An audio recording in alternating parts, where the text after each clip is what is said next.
तो नमस्कार दोस्तों, वेलकम एवरीबॉडी। मैं Piyush Patel profit from it की ओर से डिमांडिंग सेक्टर के इस एपिसोड में आपका स्वागत करता हूं। दोस्तों, पिछले 2 हफ्तों से आप आप लोगों ने इंडिया का जितनी भी लिस्टेड कंपनीज है उन सारी कंपनीज का, सेक्टर्स का रिसर्च किया और ढूंढने का हम लोग प्रयास कर रहे थे कि ग्रोथ वाले सेक्टर किधर है। ऐसे कौन से सेक्टर है जिनके धंधे यानी कि सेल्स बढ़ता जा रहा है। ये सेल्स जो सेक्टर के बढ़ेंगे, प्रॉफिटेबिलिटी उन सेक्टर में ज्यादा दिख सकती है। तो सबसे पहला जो क्राइटेरिया होता है वेल्थ के लिए, वो है डिमांड। तो आप लोगों ने जो पूरा एक्सरसाइज किया, यूज कितना बड़ा वर्क था आपका, सारे सेक्टर पे कोई सेक्टर बाकी नहीं है। इंडिया के सारे सेक्टर पे आप लोगों ने काम किया और कुछ लिस्ट आप लोगों का निकल के आया, राइट। तो ये लिस्ट पे हम बात करेंगे। मेरी उम्मीद है कि लास्ट वीक हम लोगों ने कुछ नई लर्निंग नहीं की थी, पर लास्ट वीक हमारे लिए इंपॉर्टेंट था क्योंकि आप लोगों ने जो ऑलरेडी इतनी मेहनत की थी इंडस्ट्री बनाने में, उन लर्निंग्स को एक मेल में मिलाए, दूसरों के डेटा देखे, किसने किया है डिपार्टमेंट स्टोर देखने दो, कौन सी कंपनी आती है डिपार्टमेंट स्टोर में, कौन धंधा कर रहा है, किसका कितना ग्रोथ है, ये कौन सा सेक्टर है, agro. Oh my God, agro कौन है बड़ी कंपनी, इसमें कितना धंधा करती है, कितना ग्रोथ है, ये कौन सा सेक्टर है। एसेट मैनेजमेंट कंपनीज, कौन सी कंपनीज है। तो मेरी उम्मीद थी कि आप सबने अपनी जो टीम ने मिलके जो अलग अलग सेक्टर पे काम किया है उसमें डेटा लोगों के चेक किए होंगे और आपको कुछ बढ़िया जानकारी ये पूरे रिसर्च के डेटा स्टडी से मिली होगी। तो अब हम लोग, डेटा आपका रेडी है, क्लियर है कि भाई कौन से सेक्टर में ग्रोथ आने वाले समय में दिखना चाहिए। दोस्तों, जो बड़े बड़े फंड हाउस होते हैं, जो बड़े बड़े पोर्टफोलियो मैनेजमेंट सर्विसेज होती है, वो लोग भी पहले कंपनी डिसाइड नहीं करते। वो लोग आप ही की तरह पहले सेक्टर ढूंढने का प्रयास करते हैं कि कहां पे मेरे को किधर पैसा डालना है। अगर रिटेल, तो रिटेल में मैं पहले किधर डालू, डिपार्टमेंट स्टोर की एयरलाइन की स्पेशल कंज्यूमर सर्विस में डालेंगे हम लोग, राइट। ये special consumer service, speciality retail, special consumer service आना चाहिए असल में आपके टेक्नो में, राइट। स्पेशलिटी रिटेल की रेस्टोरेंट में पैसा डाले कि कंज्यूमर इलेक्ट्रॉनिक में। जो फंड हाउस होते हैं वो अपने हिसाब से सेट करते हैं कि जहां पे हमें लगता है धंधा जबरदस्त बढ़ रहा है और बढ़ता रहेगा, वहां से हम पैसे डालने की शुरुआत करेंगे।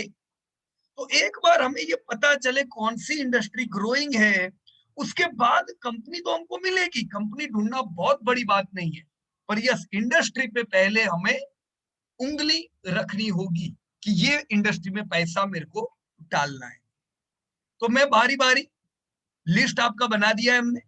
हम बारी बारी आप लोगों से ये बातचीत करेंगे। आप में से जो लोगों ने रिसर्च किया हुआ था, आप में से जो लोग अपना रिसर्च प्रेजेंट भी करना चाहते हो कि पीयूष भाई मेरे को हेल्थ केयर सर्विस में दिखाना है, ये कुछ डेटा ऐसा था, बराबर है, क्यों ये डिमांडिंग में आया कि क्यों ये नहीं आया, जो कुछ बातें डिमांडिंग इंडस्ट्री रिलेटेड है, इनकी बातचीत हम आज करेंगे। तो मैं चाहूंगा आप लोग अपने जो सेक्टर की बात करना चाहे वो सेक्टर को चैट बॉक्स में लिख सकते हो। और ड्यूरिंग अवर डिस्कशन आपको लगता है, जब किसी भी दो पार्टी की बात चल रही है, आपको लगता है मेरे को यहाँ पे डाउट है and I have a question, तो आप अपने हैंड को रेज कर सकते हो जिस प्रकार से सागर भाई ने अभी रेज किया है, और हम उन्हीं की बात के बीच में आपसे भी बात कर लेंगे, राइट। तो टोटल हमारा पर्पस था डिमांडिंग इंडस्ट्री ढूंढना, ऐसे सेक्टर ढूंढना जिधर पैसे आने ही वाले हैं। वो काम आप लोगों ने किया है और उस पर हम लोग बात करेंगे। कुछ एरर भी अगर मिलते हैं तो वो एरर भी ढूंढने का प्रयास करेंगे, राइट। चलिए, So you can write down your sectors in chat box. तब तक मैं सागर भाई से बात कर लेता हूँ, उन्होंने हैंड रेस किया हुआ था। Yes Sagar, good evening sir. Good evening. कहिए कैसा रहा पूरा एक्सरसाइज आपका? फर्स्ट बहुत क्लास सेक्टर सर, में काम किया था आपने। Great learning. Okay sir transport surface transportation sector है डिमांडिंग इंडस्ट्री में। सरफेस ट्रांसपोर्टेशन, या अच्छा आपने इस पे काम किया हुआ है? Yes sir. और 12% का ग्रोथ है, बराबर ना? पर हमने इसको रखा नहीं है ना डिमांडिंग में? डाला है इधर ना? नहीं डाला है। सर उसमें एक क्वेरी था मुझे। या तो वो चलो देख लेते हैं कि क्यों नहीं डाला है ये आपकी क्वेरी। ओके बताइए, चलिए। Transport corporation of India is a sector leader. और हाँ सीको जो सेकेंड कंपनी सीको, उसका 2021 का सेल इतना ट्रिमेंडसली ग्रो हुआ है। और इक्विटी भी सर, मैंने उसका एनुअल रिपोर्ट देखा, इक्विटी भी 33 करोड़ का हुआ है सडनली 3 करोड़ से। तो इतना सेल्स बढ़ गया, इसके ये लॉजिक है? ऐसा नहीं होता है, मर्जर हुआ होगा, समझे ना? कुछ 2-3 कंपनियां होगी, सीकोस्ट ने उन सबको मिला लिया होगा ताकि उनकी इक्विटी भी बढ़ गई, राइट? इक्विटी भी सबकी मिलके देख रहे हैं और धंधा भी अभी हम लोग सबको मिलके देख रहा है, सबको मिलके देख रहे हैं, राइट? हम लोग सीकोस्ट चेक कर लेते हैं, लेकिन मैं पहले यहाँ पे आपके डेसिमल भी हटा दूं। देखो, अगर ये कंपनी 250 करोड़ का टर्नओवर करती है ट्रांसपोर्टेशन, लेट मी चेक किया,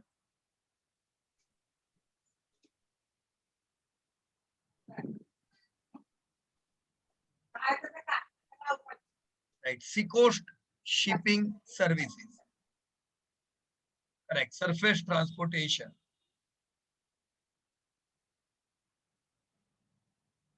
टू 2020 असल में बोनस दिया हुआ है, राइट? तो बोनस की वजह से भी उनकी इक्विटी बढ़ी है, राइट? Annual trend, okay. पर इतना बोनस नहीं होता है। 2 करोड़ का सीधा 34 करोड़ इक्विटी बढ़ा, मतलब ये धंधा नहीं बढ़ा है सागर भाई इसका, राइट? ये कॉर्पोरेट एक्शन की वजह से ये इतने बड़े चेंजेस आए हुए हैं, राइट? अगर इसकी डीप में इंफॉर्मेशन चाहिए तो अभी क्या करेंगे सागर भाई, कैसे ले सकते हैं?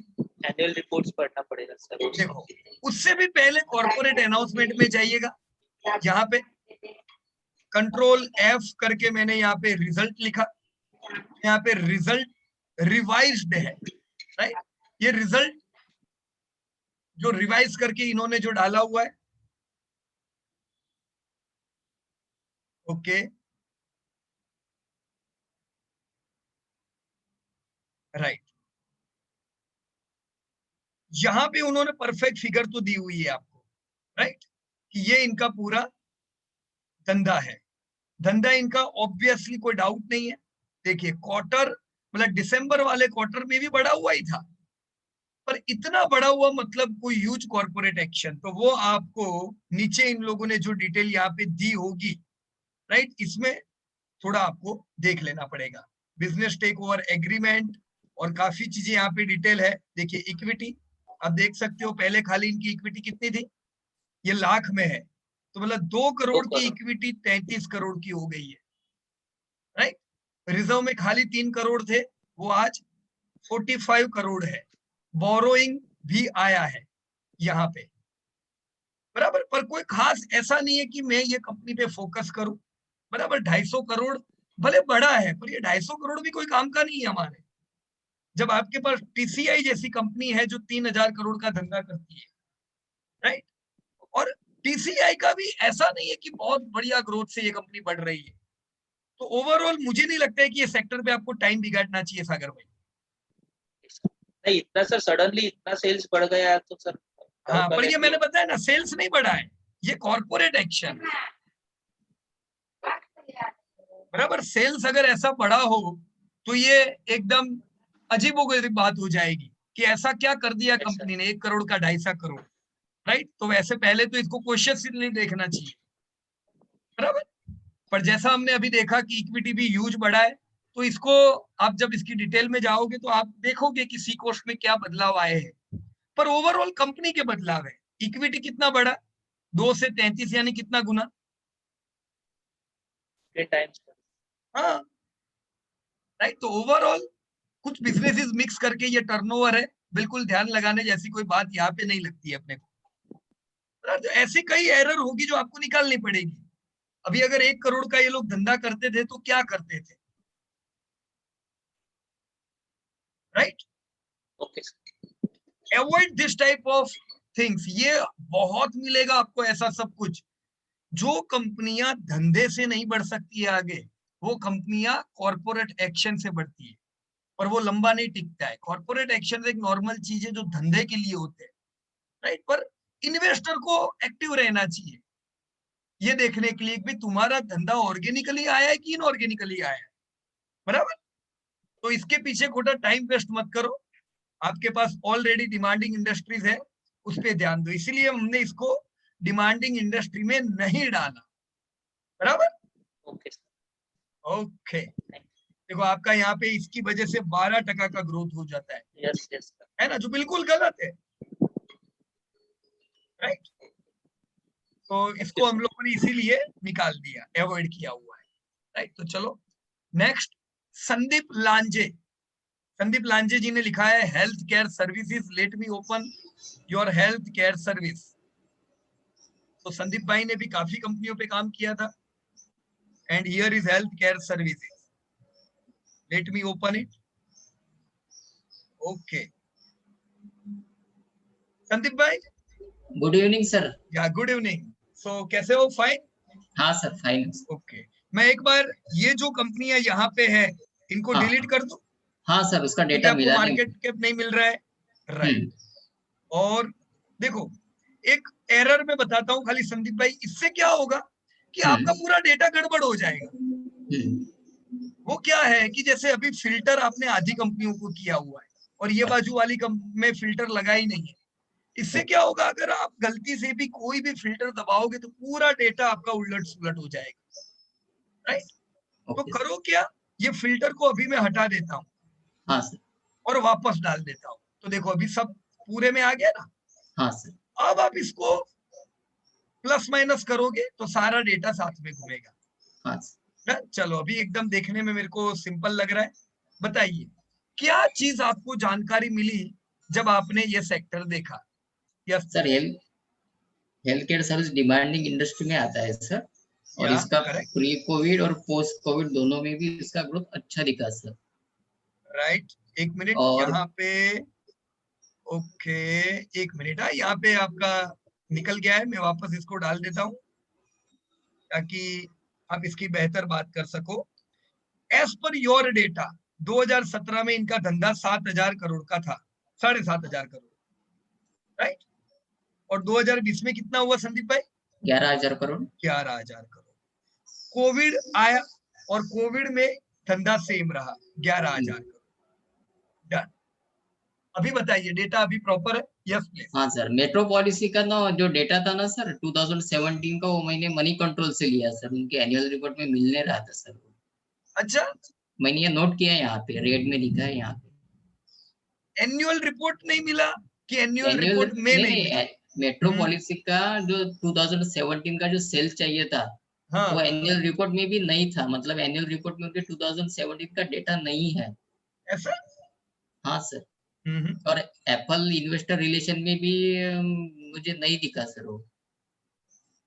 अच्छा एक मिनट, देखो सबसे पहले एक दूसरा रास्ता ये भी है, हम यहाँ से ही देख लें।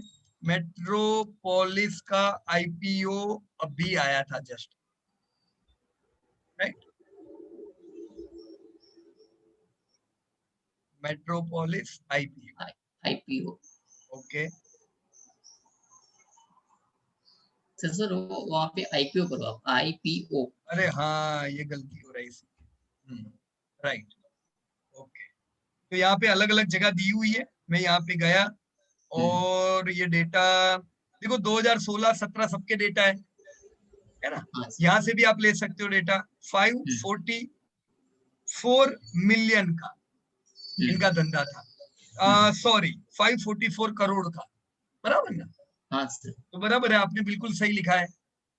राइट? मनी कंट्रोल से लिया सर मैंने, यहाँ से नहीं लिया सर। नो प्रॉब्लम, कहीं से भी लिया, चलो डेटा तो प्रॉपर आया आपके पास, हाँ बराबर सर। ना, कोई दिक्कत नहीं। ग्रोथ आपका 16% है और इस साल का भी ग्रोथ 16% है। कैसा ग्रोथ है ये? अच्छा ग्रोथ है सर। बढ़िया ग्रोथ है, राइट? तो इनको कोरोना की कोई इफेक्ट है क्या? नो सर, कोई इफेक्ट नहीं है, इसीलिए ये कंपनियां कोरोना के बाद भी बढ़िया चल रही है, बढ़िया चल रही है, राइट? और कोई खास चीज इसमें? कोरोना की वजह से सर लोगों में अवेयरनेस आ गया, जो पहले टेस्टिंग नहीं होती थी अब वो भी टेस्टिंग होने लगी है। बराबर है, पर देखो कोरोना की जो टेस्टिंग थी ना, उसमें इनको बहुत अच्छा पैसा नहीं मिला है। नहीं सर, क्योंकि उसमें तो एक कैप था कि ये पैसा ज्यादा नहीं ले सकते थे गवर्नमेंट की ओर से, तो वो पैसा तो उसमें ज्यादा नहीं ले सके। तो ये जो ग्रोथ आया वो असल में रियल ग्रोथ आया है, बराबर ना? ऐसा नहीं है कि कोविड के अनऑर्गेनिक नहीं है सर, टेस्ट की वजह से आया है, ऐसा नहीं है, बराबर ना? ओवरऑल ग्रोथ इनका अच्छा है, राइट? तो देखो ये जो सेक्टर है आपका, इसमें सबसे बड़ा धंधा करने वाली कंपनी कौन सी है? लाल पैत है सर। नहीं, बिल्कुल नहीं। देखो देखो, सबसे बड़ा टर्नओवर किसका? लाल पैत है sir. No no no no, देखो और एक बार देखो टर्नओवर। हाँ, देखो मैं ये कलर कर देता हूं तो थोड़ी आइडिया आ जाए। देखो, एक मिनट, ओके। अब देखो सबसे तगड़ा टर्नओवर करता है एस्टर डीएम, राइट? शायद सुना होगा आपने, सचिन तेंदुलकर ने भी इनका फ्रेंचाइजी लिया हुआ है कहीं गल्फ कंट्री में। तो ये बड़ी कंपनी है, बड़ा टर्नओवर करती है, पर इनको मार्केट कैप कितना मिल रहा है? कम मिल रहा है सर, 82 करोड़ का, 82,000 करोड़ का मार्केट कैप है। 8,000 करोड़ का ये टर्नओवर मार्केट कैप है इनका, राइट? तो ये 8,000 करोड़ का धंधा कर रही है और 8,000 करोड़ का मार्केट कैप, बराबर है? तो चलो सही है, पर लालपत लैब जो खाली 1,600 करोड़ का टर्नओवर कर रही है, उनको मार्केट कैप कितना मिल रहा है? सबसे ज्यादा मिल रहा है सर ये कंपनी, 22,000 करोड़ का। तो ऐसा क्यों? कितना ज्यादा मार्केट कैप इनको मिल रहा है। इवन आपकी मेट्रोपोलिस को भी 1,000 करोड़ के सामने 15,000 करोड़, 14,000 करोड़। तो एस्टर डीएम का धंधा सबसे बड़ा, पर इसको कम मार्केट कैप, और लालपत और मेट्रो को क्यों ज्यादा मार्केट कैप, बता सकते हो? सर डेप ज्यादा है सर एस्ट्रेडम में, या तो मतलब कुछ ना कुछ गड़बड़ है। धंधा कर रही है पर प्रॉफिटेबिलिटी, देखो इन्वेस्टर को क्या चाहिए? मुनाफा, बराबर ना? मैं अगर एस्टर डीएम का शेयर लेता हूं तो मैं उम्मीद रखूंगा कि हर साल मुझे पैसे मिलने चाहिए। हम लोग ये कहते हैं कि शेयर बाजार एक लॉन्ग टर्म गेम है, 10 साल कम से कम चाहिए बढ़िया पैसे के लिए, पर मुझे 10 साल वेट करने की जरूरत नहीं होती है पैसे कमाने के लिए। पैसे तो, यील्ड तो मुझे दूसरे साल से मिलनी चालू हो जाती है। पर अगर मेरी कंपनी धंधा करे पर प्रॉफिट नहीं कर पाए तो मुझे पैसे मिलेंगे नहीं, और मेरा वेटिंग पीरियड बढ़ जाता है। तो ये वेटिंग पीरियड की वजह से इन्वेस्टर को भरोसा नहीं रहता है और मार्केट कैप उनका कम रहता है, बराबर है? हाँ सर, अपने को प्रॉफिट ग्रोथ भी चाहिए और ईपीएस ग्रोथ भी चाहिए सर।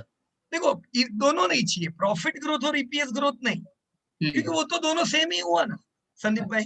वो दोनों में क्या डिफरेंस है प्रॉफिट ग्रोथ और ईपीएस ग्रोथ में? एक क्यूरियस थी वो, लेकिन वो दूसरी कंपनी है, उसके बारे में मैं लास्ट में बात करूंगा सर। बराबर, ओके। लेकिन प्रॉफिट ग्रोथ और ईपीएस ग्रोथ में डिफरेंस कोई ध्यान है आपको? हाँ सर, इसका अपना क्यूकिल कंपनी है ना, क्यूकिल का 5 इयर्स का सेल्स ग्रोथ 9% है, उसका सेल्स ग्रोथ या प्रॉफिट ग्रोथ 43% है, और उसका ईपीएस ग्रोथ तो 47% है सर। बराबर है। देखो ऐसा क्यों होता है, जैसे अभी एक कंपनी का आईपीओ आया, अभी अपना कौन सी कंपनी, ये मेट्रोपोलिस, मेट्रोपोलिस का आईपीओ। तो मेट्रोपोलिस ने अगर आईपीओ में कंपनी ने फंड रेज किया होगा, दो प्रकार से फंड रेजिंग होता है। एक तो जो पुराने मालिक है वो कहेंगे मैं मेरे शेयर लोगों को दूंगा, राइट? तो जब मालिक उनके शेयर अपने के हमारे साथ शेयर करेगा तो नंबर ऑफ शेयर होल्डर जो नंबर ऑफ शेयर्स बढ़ते नहीं है, क्योंकि एक बड़े बकेट में से दूसरी छोटी छोटी बकेट में शेयर आ रहा है, तो इससे ईपीएस में कोई फेर नहीं पड़ता है, कोई फर्क नहीं पड़ता है। लेकिन जब कंपनी आईपीओ के दरमियान फंड रेज खुद करती है, जो अभी आप देख रहे हो, ये जोमेटो का आईपीओ जो आया, तो 10,000 करोड़ का जो फंड रेजिंग हो रहा है, उसमें 9,000 करोड़ तो खुद कंपनी कर रही है। तो कंपनी कैसे करेगी? कंपनी शेयर्स देगी, नए शेयर्स लोगों को, तो इससे क्या होगा, आपका ईपीएस जो है ना वो घट जाएगा, क्योंकि हमारे नंबर ऑफ शेयर बढ़ जाते हैं।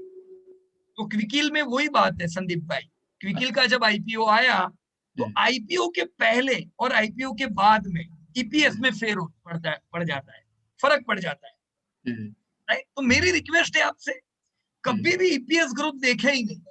Okay sir. क्योंकि ईपीएस ग्रोथ में बहुत से कॉम्प्लिकेशंस होंगे, बोनस देगी, स्प्लिट देगी, तो वो सब ईपीएस में आप गिन नहीं पाओगे, मुश्किल हो जाएगा, राइट? लेकिन एक चीज क्लियर है, अगर कंपनी का प्रॉफिट बढ़ रहा है और मैं कंपनी का एक पार्ट हूं, तो ईपीएस यानी मेरे पार्ट की अर्निंग, तो मेरे पार्ट की अर्निंग तो बढ़ने ही वाली। ऐसा हो सकता है संदीप भाई कि कंपनी का प्रॉफिट बढ़े पर मेरी अर्निंग घटे? नहीं सर। राइट? तो दोनों को मत देखो, ईपीएस ग्रोथ हमेशा कॉम्प्लिकेशंस कर देगा। एकदम सिंपल रखे, सेल्स ग्रोथ इज इंपॉर्टेंट, जो आपने अभी यहाँ पे देखा है, और प्रॉफिट ग्रोथ इज इंपॉर्टेंट, जो हम बाद में देखेंगे, राइट?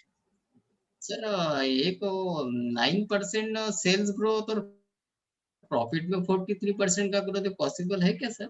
हाँ, हो सकता है ना, इसमें क्या है। अभी कुछ कंपनियां जैसे लॉस कर रही है, तो जब लॉस से प्रॉफिट में आती है तो उनका बेस बहुत छोटा होता है, और वो छोटे बेस से उनके प्रॉफिट जब आज के गिनते हैं तो परसेंटेज वाइज बड़े होते हैं। इसीलिए कभी भी जब आप 43%, 50% किसी के प्रॉफिट ग्रोथ देखो तो तुरंत अट्रैक्ट नहीं हो जाने का। अच्छा। इसका मतलब ये है कि कंपनी का बेस बहुत छोटा था उस समय, राइट? ये मत कहो कि वो प्रॉफिट बहुत अच्छे बढ़ रहे हैं ना, ग्रोथ अच्छा है तो मैं वो कंपनी लूंगा, हम फंस जाएंगे। सेल्स ग्रोथ ही देखने का, बराबर है? हाँ सर। क्योंकि सेल्स में कुछ लॉस और प्रॉफिट की कोई बात ही नहीं होती है, बराबर ना? ओके, तो संदीप भाई ने चलिए हेल्थ केयर सर्विस पे काम किया, और संदीप भाई की वजह से हमें ये बढ़िया सा सेक्टर मिला। ये जो सेक्टर आपके सामने है, मेरा निवेश ये सेक्टर में डॉक्टर लालपत लैब में सिंस आईपीओ है। क्यों किया उस समय मैंने निवेश? जब आईपीओ आया तब मैंने डेटा चेक किया लालपत लैब के, और जब मैंने डेटा लालपत लैब के देखे प्री आईपीओ, जैसे जोमेटो के हमने देखे, तो हमने कुछ बढ़िया इंफॉर्मेशन पाई। हमने देखा कि डॉक्टर लालपत लैब एक कंसिस्टेंटली ग्रोइंग कंपनी है। आपको कैसे 14% का ग्रोथ मिला? मुझे भी आईपीओ के टाइम पे मैंने देखा यार इनका तो 15% का ग्रोथ है, तो मैं खुश हो गया एकदम। मैंने कंपेयर किया दूसरी कंपनियों के साथ, तो मैंने ये बहुत ही बेहतरीन चीज इस लालपत में पाई कि दूसरी जो बड़ी कंपनी थी ये सेक्टर में, अस्टर डीएम जैसी, उनपे डेप्थ थी और उनके प्रॉफिट कंसिस्टेंट नहीं थे। तो ये सेक्टर में कोई भी कंपनी मुझे नहीं अच्छी लगती थी before Lalpath lab. Lalpath lab के आईपीओ आने से पहले none of the companies were good as per my data analysis, क्योंकि ग्रोथ था लेकिन प्रॉफिट नहीं थे इनके, हाई डेप्थ था, कंसिस्टेंसी नहीं थी, तो मुझे डर लगता था। लेकिन लालपत लैब ने मेरे वो डर को हटा दिया। जब लालपत लैब का आईपीओ आया तो मुझे एक सुनहरी कंपनी मिली जिसका ग्रोथ बढ़िया था, जो डेप्थ फ्री थी। दोस्तों जस्ट इमेजिन, सिंस आईपीओ डेप्थ फ्री कंपनी मिली। दूसरी मुझे जो बात पसंद आई, इसके प्रॉफिट कंसिस्टेंट थे, इसने कभी भी लॉस पिछले 15-20 सालों में नहीं किया था। फिर क्या होना था, मैंने इन्वेस्ट किया आईपीओ के टाइम पे, और मैंने ये उम्मीद रखी कि कंपनी के धंधे बढ़ते जाए। देखो डेप्थ तो थी नहीं, तो प्रॉफिट भी बढ़ने वाले थे और मुझे अच्छे पैसे मिलेंगे। देखो जब से आईपीओ आया है मैंने एक चीज नोट की, लालपत ने मेरे को कंसिस्टेंटली डिविडेंड दिया है हर साल। अभी इतना टाइम नहीं हुआ इनके आईपीओ को आए, मुश्किल से कुछ साल हुए। पैसे अच्छे बढ़े हैं, पर मेरे को वो अच्छे बढ़े हुए पैसे से मतलब नहीं है, क्योंकि वो तो घट भी सकते हैं। कल बाजार गिरता है तो हो सकता है डॉक्टर लालपत आधा हो जाए। मेरे को मतलब है मेरी सिक्योरिटी बढ़ती जा रही है, कंपनी की प्रॉफिटेबिलिटी बढ़ती गई, और मुझे पता है कि बाजार को जिधर जाना है उधर जाए, पर आने वाले 10-15 साल भी मेरे को हर साल पैसा मिलने वाला है लालपत लैब से। कितनी सिक्योरिटी! इसी वजह से एक 2000 करोड़ का धंधा करने वाली कंपनी को 30,000 करोड़ का मार्केट कैप मिल रहा है, क्योंकि मेरे जैसे कई लोग होंगे जो इनके फंडामेंटल पे हावी है। क्लियर? बाकी कंपनियों में मेरे को इतना कुछ ज्यादा दम नहीं लगा, राइट? पर ये सारी चीजें हम बाकी एपिसोड्स में सीखेंगे। I hope this sector is clear. मेरे हिसाब से कल कभी भी, आज नहीं तो कल दोस्तों, देखो हमें कहीं ना कोई लैब को पैसे देने हैं, देने की नहीं देने, लैब पे आप टेस्ट कराने तो जाओगे ही। तो बेहतर है कि मैं कभी लालपत लैब में टेस्ट कराऊंगा तो मैं बोल पाऊंगा चलो ये जो 1000 रुपए दिए ये मेरे ही पास आए हैं, तो क्यों ना पार्टनर बन जाए इन कंपनी के। सर वो 10% डिस्काउंट देते सर शेयर होल्डर को। क्या बात है, बढ़िया एकदम। तो फिर क्योंकि मैं उनका परमानेंट कस्टमर हूँ। अरे वाह संदीप भाई, बढ़िया। देखो ये मेरे को नहीं पता था कि डिस्काउंट देते। मेरे फैमिली से 66,000 जाती है सर उनको हर साल। हो, ओके ओके, राइट। तो रिपोर्ट मतलब आप फैमिली का रिपोर्ट रेगुलर निकलवाते हो? नहीं, मेरा तो रेगुलर रहता है sir, due to hypertension. Okay. तो 2200 रुपए का मेरा हाफ ईयर का रहता टेस्टिंग, और नेक्स्ट हाफ ईयर में और 2200 और मेरे वाइफ का रहता सर। बराबर बराबर है। तो मैं यही उम्मीद रखूंगा कि भविष्य में अगर ये कॉस्ट रहती है तो ये कॉस्ट का पैसा वो कंपनी में जाए जो कंपनी के आप शेयर होल्डर हो, बराबर ना? वैसे हम यही उम्मीद रखेंगे कि कम कॉस्ट आए, राइट? लेकिन ये जितनी भी लैब से इनके यही टारगेट है कि हमारे कस्टमर बढ़े, पर हेड पर कस्टमर इनकम हमारी बढ़ती जाए। ये कंपनियों के फ्यूचर के प्लानिंग रहते हैं। इनका और एक मार्केट ऐड करना बढ़ता चाहता हूँ है। सर, और एक ऐड करना चाहता हूँ। लालपैथी ऐसी एक पैथोलॉजी है कि जो मतलब फॉरेन कंट्री में जिस टेक्निक पे टेस्टिंग होती है उसी मॉडल इसमें वो टेस्टिंग करते हैं। अगर HbA1c अगर टेस्ट करना है तो हिलरी टेक्निक है उनकी कुछ, तो भी उसमें ही वो रिलायबल आता है बोलते। तो सिर्फ लालपत लैब के पास ही है सर वो। बराबर बराबर। मतलब हम उम्मीद रख सकते हैं कि चलो इनका टर्नओवर आने वाले समय में भी कंसिस्टेंटली ग्रो होता जाएगा संदीप भाई। हाँ बराबर, ये सब चीजों की वजह से। Okay, done. चलो तो बढ़िया, संदीप भाई के डेटा हम लोगों ने देखे। ये वो सेक्टर है जहां पे अभी भी 50% धंधा अनऑर्गेनाइज सेक्टर में जा रहा है। अनऑर्गेनाइज सेक्टर मतलब कि लोकल लैब्स में जा रहा है।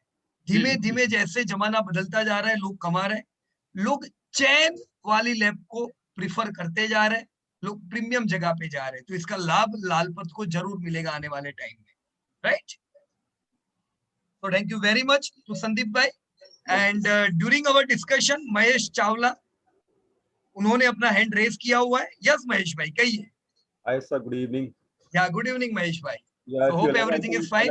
I would like to present my tea and coffee result that I have first. Right. T and coffee के आपके सेक्टर पे हम आते हैं महेश भाई, पर आपने हैंड रेज किया होता कोई डाउट था दूसरों की सेक्टर में? No doubt, nothing as such for the doubt. Only for tea and coffee presentation, if you allow that. Right. No, sure. We will go to your presentation or tea and coffee. Just let me go to.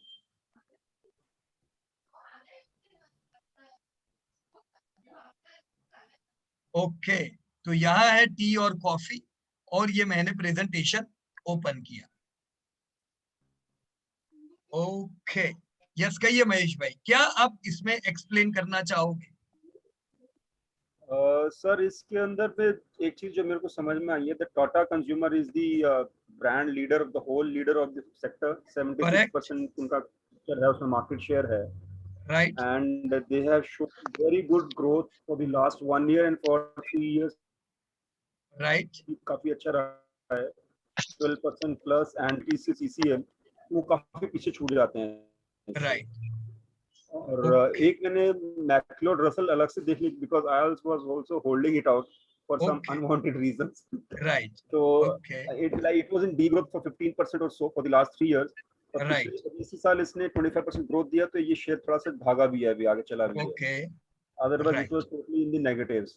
Correct. और इसके ऊपर में मैंने थोड़ा इनका कुछ analysis बना के कुछ लिखा था अलग से, if you can scroll up slightly up.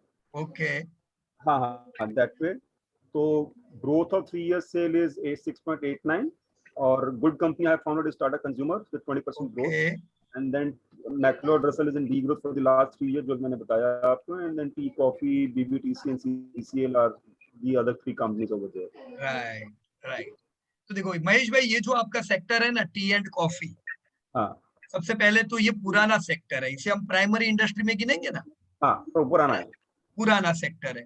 अब ये सेक्टर में असल में ग्रोथ नहीं है, अगर हम रियल टर्म में देखें ना, तो ना टाटा कंज्यूमर का ग्रोथ है, ना बीबीटीसी का है, ना कोई भी और कंपनी जो यहाँ पे हमारे लाइन में है। क्योंकि टी और कॉफी का जो उद्योग है ना, ये उद्योग में एक, हम क्या कह सकते हैं, एक सीमा है। कंज्यूमर इनके ज्यादा बढ़ नहीं रहे हैं, और ऐसा भी नहीं है कि जो लोग टी पी रहे हैं वो लोग टी में प्रीमियम टी के ओर जा रहे हैं। वो लोगों का टेस्ट सिमिलर है। बरसों पहले अगर किसी को कोई एक चाय की ब्रांड पसंद आती है, वो जल्दी अपनी ब्रांड को बदल नहीं रहे।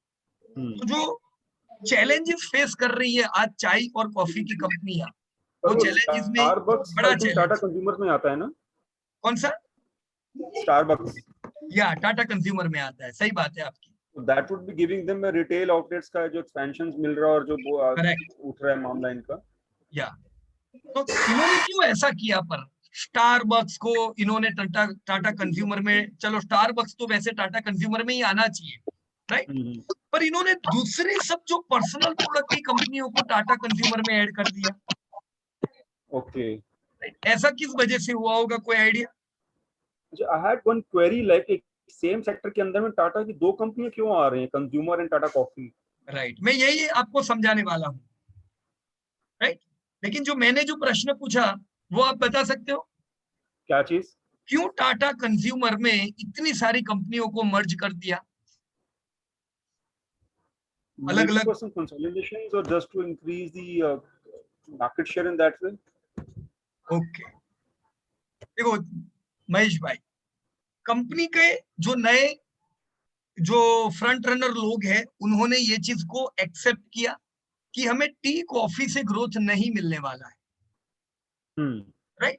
तो टी कॉफी में ग्रोथ होगा नहीं आने वाले टाइम में भी। तो अब हमें क्या करना पड़ेगा? इंडिया में जो दूसरी जो प्रोडक्ट जो ज्यादा बिक रही है, पर्सनल प्रोडक्ट जिसे हम कहते हैं, पर्सनल प्रोडक्ट पे हम क्या कर सकते हैं, फोकस करके हमारा पोर्टफोलियो वहां बढ़ा सकते हैं। तो इन्होंने जो कुछ वीक कंपनी थी टाटा केमिकल में और उसमें, जहां पे ध्यान नहीं था, इन्होंने पूरा एक सेगमेंट कर दिया टाटा कंज्यूमर में ही, इन्होंने सारा पर्सनल प्रोडक्ट का सेगमेंट डाल दिया। तो ये जो आप ग्रोथ देख रहे हो ना, ये सही ग्रोथ नहीं है 13% का, ये गलत ग्रोथ है। क्यों? क्योंकि पहले अकेली टाटा कंज्यूमर थी, इसका नाम क्या था? यहाँ पे मैं लिखता हूं, टाटा ग्लोबल बेवरेजेस इसका नाम था। तो टाटा ग्लोबल में इन लोगों ने क्या कर दिया, सारी कंपनी को मिक्स करके एक नई कंपनी बना दी, टाटा कंज्यूमर। और अब इनकी आइडिया बिल्कुल क्लियर है कि अब हम क्या करेंगे, कंज्यूमर प्रोडक्ट जो है, नाम ही कंज्यूमर, राइट, कंज्यूमर प्रोडक्ट्स में हम आगे बढ़ेंगे और जबरदस्त ग्रोथ करेंगे। तो ये 13% के ग्रोथ को हमें अवॉइड करना चाहिए, क्योंकि ये रियल ग्रोथ नहीं है, ये मर्जिंग की वजह से ग्रोथ है। एक पहली बात ये क्लियर हो गई महेश भाई?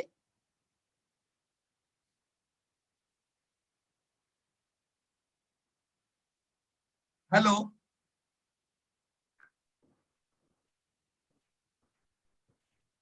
या आई थिंक मेरा इंटरनेट कनेक्शन थोड़ा अनस्टेबल था, एक्सट्रीमली सॉरी। ओके, तो मेरा अनस्टेबल था।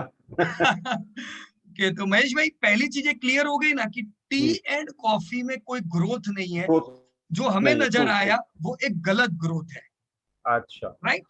ओके, अब दूसरी एक चीज, एक बहुत ही इंपॉर्टेंट चीज सीखने को मिली कोरोना से, कोविड से, कि प्री कोविड तो हमने मान लिया कि कोई ग्रोथ था ही नहीं। देखो कोई कंपनी में ग्रोथ नहीं है।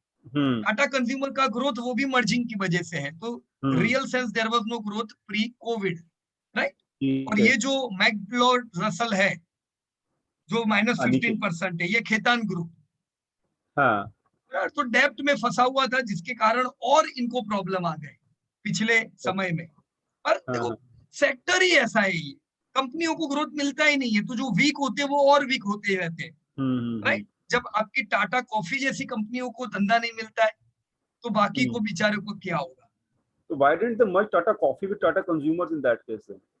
टाटा कॉफी का पूरा थीम इनका अलग है। ये चाहते हैं कि मुझे कॉफी का जो बिजनेस है प्रॉपर, वो मेरा अलग रहे, उसमें मेरा पूरा ध्यान रहे, और टाटा कंज्यूमर उभर कर आए पर्सनल प्रोडक्ट की कंपनी के रूप में।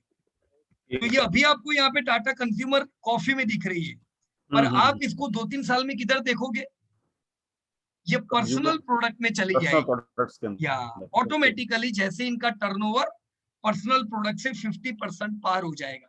Okay, right. तो आप मेंटली प्रिपेयर हो जाओ कि टाटा कंज्यूमर टी कॉफी की कंपनी नहीं है। बराबर ना, टी कॉफी की कौन है, टाटा कॉफी है। राइट, बराबर। लेकिन यस, टाटा कंज्यूमर एक बहुत ही बेहतरीन इमर्जिंग सेक्टर की कंपनी है, और स्टारबक जैसे इन लोगों ने जो वेंचर किए जबरदस्त ग्रोथ पाएंगे, उसमें कोई डाउट नहीं जी। है। अब दूसरी बात जो मैं आपको कह रहा था, post Covid T and coffee, तो पहली बार इनफैक्ट कोरोना जब आया, टी कॉफी की कंपनियों ने जिंदगी में पहली बार ग्रोथ देखा। जब सोचो 50 साल से इन लोगों को ग्रोथ ही नहीं दिख रहा था इतना बढ़िया, पर कोरोना के टाइम पे क्या हुआ, लोग ऑफिस में कम और घर ज्यादा थे, तो जब आप घर पे होते हो तो जो अनऑर्गेनाइज प्लेयर की जो चाय बिकती थी ना, बाहर की चाय, वो सब बंद हो गई। तो बाहर की चाय आपको क्या लगता है, ब्रांडिंग होती है? वो तो आखिरी वाली चाय होती है जी, है ना। कोई कोई कंपनी की चाय नहीं होती है, वो तो लास्ट पोर्शन की चाय। पर जब हम लोग घर रहे तो हम घर पे तो ब्रांडेड चाय पीते हैं। तो पहली बार चाय की कंपनियों ने ग्रोथ देखा। आप जो अभी जो मैक्लोड रसल में भी ग्रोथ देख रहे हो ना, वो इसीलिए क्योंकि हर कंपनी ने देखा कि कोरोना के बाद धंधे बढ़ गए। Okay, right. लेकिन ये एक लिमिटेड पोर्शन के लिए है। अब जैसे धीमे धीमे लॉकडाउन खुल रहे हैं, वापस बाहर की चाय चालू हो गई। बराबर है। तो मैक्लोड में फंसे हुए हो तो निकल जाना, क्योंकि ये ग्रोथ जिंदगी पर नहीं रहेगा।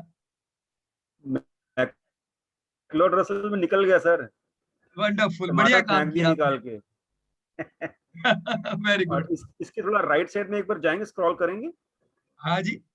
हाँ, ये कुछ फॉर्मूलेज हैं जो कि कभी वर्कआउट करते हैं, कभी नहीं करते। Like this gives the name of the cell P के अंदर में, हाँ कॉलम पी में it gives the name of the, sometimes these things do work, sometimes do not work. और कभी करते हैं तो फिर यूएस वाला फॉर्मूला पकड़ लेते हैं वो लोग। नहीं नहीं नहीं नहीं, प्रॉपर करेंगे, लेकिन हम इस पे आएंगे अभी नेक्स्ट वीक पे। आप यही फॉर्मूलाज पे काम करने वाले हो। अच्छा, ठीक है, डन। तो इनमें जो काम का है वो सारी चीजें हम इस्तेमाल करेंगे नेक्स्ट वीक से। ऑल राइट, ठीक है। तो चलिए बढ़िया, महेश भाई की वजह से हम लोगों ने टी कॉफी सेक्टर भी देख लिया, और ये भी जान लिया कि टी कॉफी के बिजनेस में हम लोग निवेश नहीं करने वाले हैं, पर टाटा कंज्यूमर में इसलिए करेंगे क्योंकि ये टी कॉफी की कंपनी नहीं बन रहेगी। Yeah right. Okay, so thank you very much Mahesh भाई। Yup, thank you ji. Okay, Subhash भाई ने हैंड रेस किया हुआ है, तो let me talk with Subhash भाई। यस सुभाष भाई, क्या है क्वेरी आपका? Good evening sir. Good evening, good evening, कहिए। मैंने एक एप्लीकेशन में भी क्वेश्चन पोस्ट किया था और व्हाट्सएप पे भेजा था वो। राइट, देखा था। ट्रैवल सपोर्ट सर्विस में मैंने दोनों इजी माई ट्रिप का डेटा देखा। राइट। तो दो एनुअल रिपोर्ट में दोनों में डेटा अलग अलग सेल्स डेटा दिखा रहा है, तो वो मुझे डाउट है। बराबर है। देखो सेम, मैं यहाँ पे easy trip IPO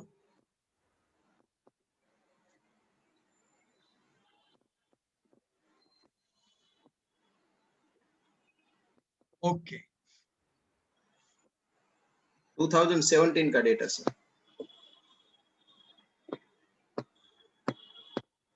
travel support service, okay right.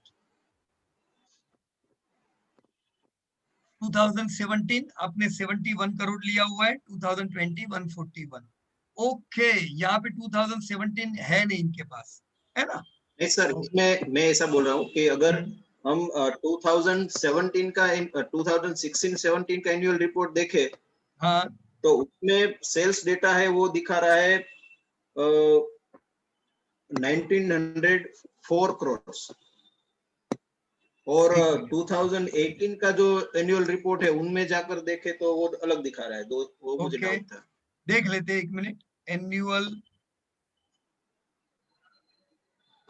Easy trip investor relation, देखो ये इन कंपनियों में इसलिए होता है क्योंकि अभी ये कंपनियां नई नई बनी हुई है, ऐसा भी नहीं है कि ये कंपनी बहुत पुरानी है, बराबर ना? तो न्यू कंपनीज है, इनके पुराने धंधे भी इतने नहीं होते थे, ये तो अभी इमर्ज हो रहे हैं और अभी अभी इन लोगों ने आईपीओ भी ला दिया है। तो मेरे को यहाँ पे कहीं पे इन्वेस्टर लॉगिन, इन्वेस्टर की किधर है, कोई जगह नहीं है क्या? ओके आपने कहा से एनुअल रिपोर्ट देखा? एंड में आएगा सर, यहाँ पर कहाँ पे? एकदम नीचे। ओके ये रहा, चलो मिल गया। एनुअल रिपोर्ट और 16-17।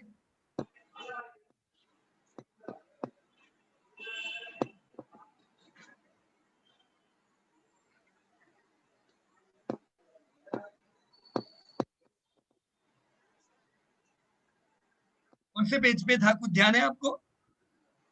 मैंने फाइनेंशियल स्टेटमेंट में देखा था, एनुअल रिपोर्ट में देखा।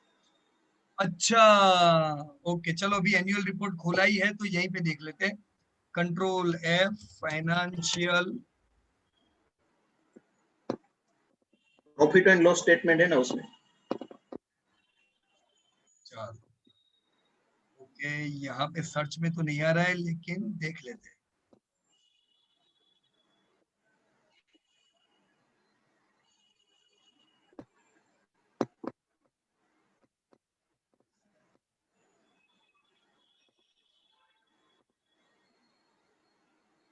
ओके आ गया, चलो ये है उनका बैलेंस शीट 17, 18, 19 और ये है उनका business for the year ended March 2018। तो उन्होंने 17, 18 के ही दिए हुए हैं। नहीं सर, यहाँ पे भी फाइनेंशियल स्टेटमेंट है ना जो 2016-17 का। हाँ और इसमें कई बार एरर आता है कि 16-17 का जब डाउनलोड करते हैं ना तो 19 का डाउनलोड हो जाता है। हाँ इसमें हाँ बस इसमें आएगा सर। राइट, पर देखो इन्होंने कोई जगह पे भी अपने रिपोर्ट में दिए नहीं है 16-17। नहीं, 16-17 का एनुअल रिपोर्ट में भी आपको दूसरा ही मिला। इसमें है शायद। हाँ ये रहा। हाँ ये रहा, यहाँ पर टोटल रेवेन्यू है। हाँ ये रेवेन्यू फ्रॉम ऑपरेशन हम लेते हैं। हाँ तो ये हुआ 78,80,000, 3 करोड़ 78 और या 1903 है। 1903 राइट।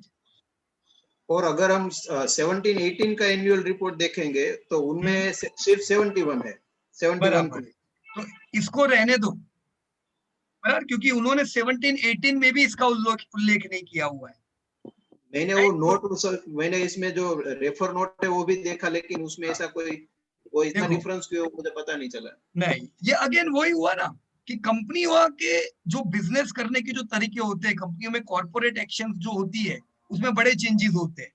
अब यहाँ पे इन लोगों ने आईपीओ के समय पे भी जो आपको डेटा दिए इसमें देने चाहिए थे 17 के, पर नहीं दिए।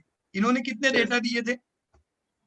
यहाँ पे क्यों बता रहा है पता है? खाली इतने डेटा 17-18 के, क्योंकि जब आपका रेड हेरिंग प्रोस्पेक्टस, देखो इधर से हम लोग देख सकते हैं RHP इन लोगों का, अगर आप रेड हेरिंग प्रोस्पेक्टस में भी जाओगे, ये रहा, इसको डाउनलोड करके देखोगे तो भी आपको मैक्सिमम डेटा 17-18 का ही मिलेगा। 17-18 का, उसमें भी 60-17 का नहीं है, तो नहीं लो फिर आप, नहीं तो प्रॉब्लम हो जाएगा, राइट। आप 17-18 से ही इसको कंपेयर करो कि 114 करोड़ का टर्नओवर, 150 करोड़ का टर्नओवर और 180 करोड़ का टर्नओवर, खाली ये डेटा ही लीजिए आप, बराबर है?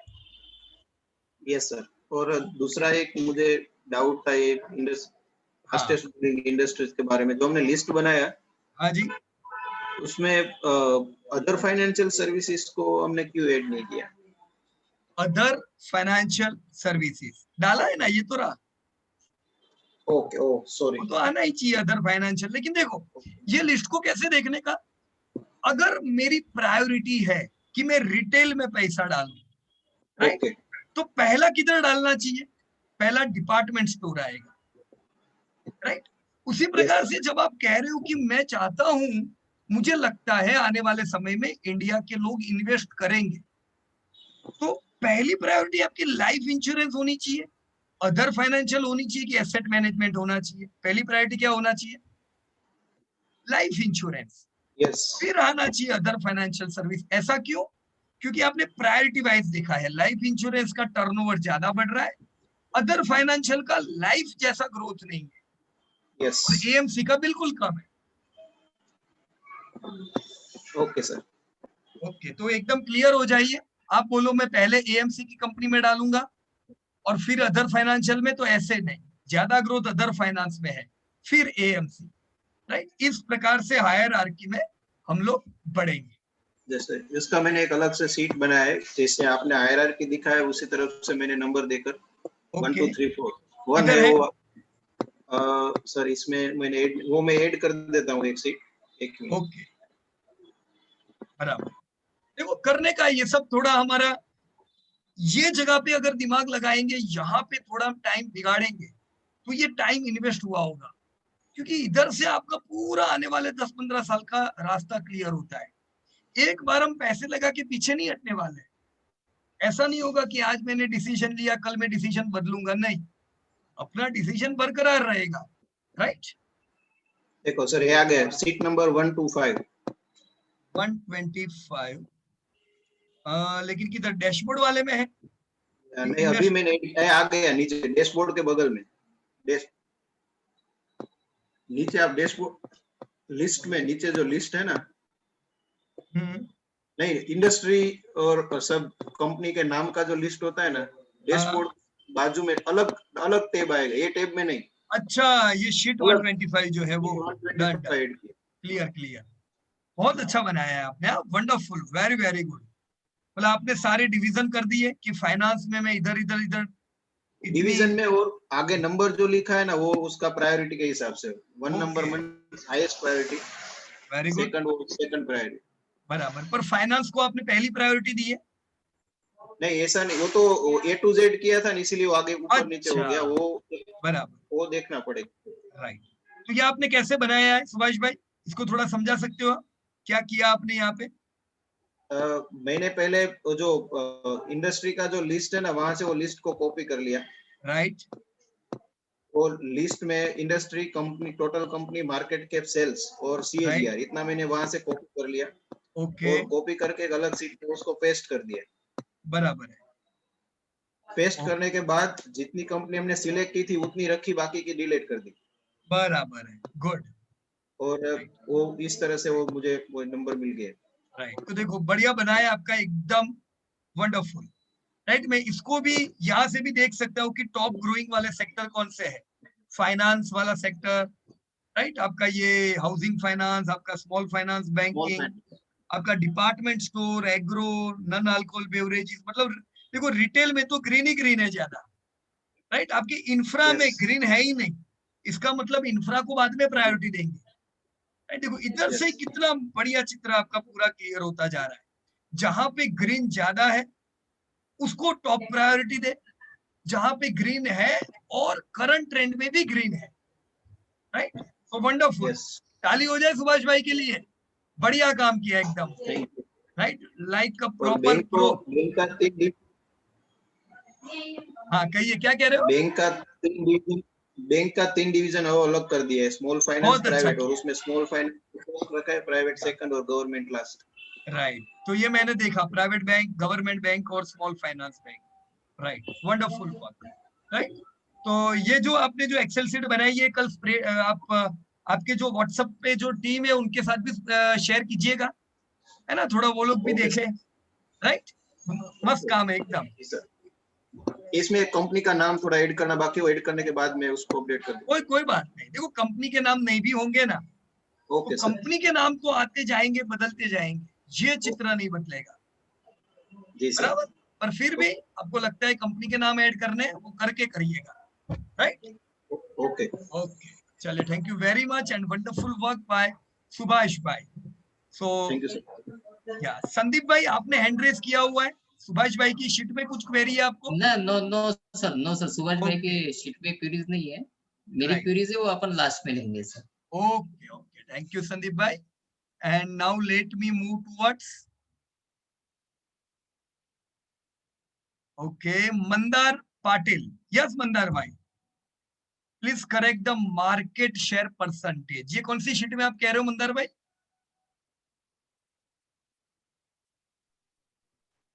वो सर मैंने करेक्ट कर दिया था उनकी शीट में पहले से ही। अच्छा, कर दिया है, चलो वंडरफुल, हाँ, बढ़िया। और का शीट था, करेक्ट कर दिया था मैंने। Okay okay, thank you very much. और नेक्स्ट में कमेंट पढ़ता हूं, रवि गोयल।